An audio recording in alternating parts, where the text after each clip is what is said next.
لي على اكتر عصير ممكن ناخده في الدايت بس مش ليمون نعناع.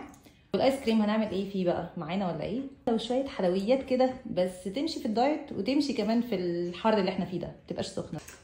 الليمون نعناع ده افضل عصير في الحر، كله مضادات اكسده ومهم جدا. ليمون، تحط نعناع فريش كده وستيفيا، وكمان ممكن تحط عليه 7 اب دايت او جرين كولا، عصير الافضل اطلق. بس انا هقول لك حاجه ثانيه عشان خاطرك والله، عشان ما تزعليش، هتسالي بره ما حدش هيديك السعر ده.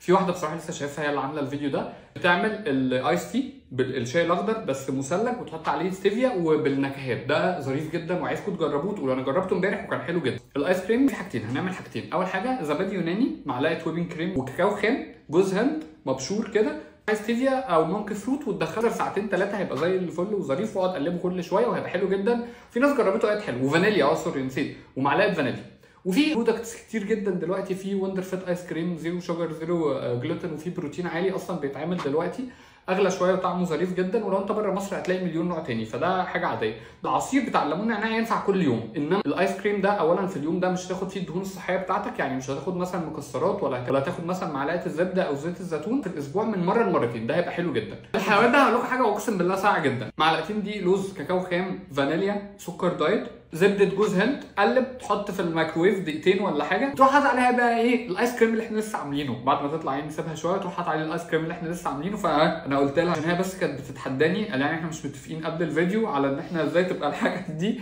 ما تبقاش سخنه يعني. بس فالكيكه دي ممكن تبقى من مره لمرتين في الاسبوع. الكاكاو خام مهم جدا عشان ميزان حالتك النفسيه.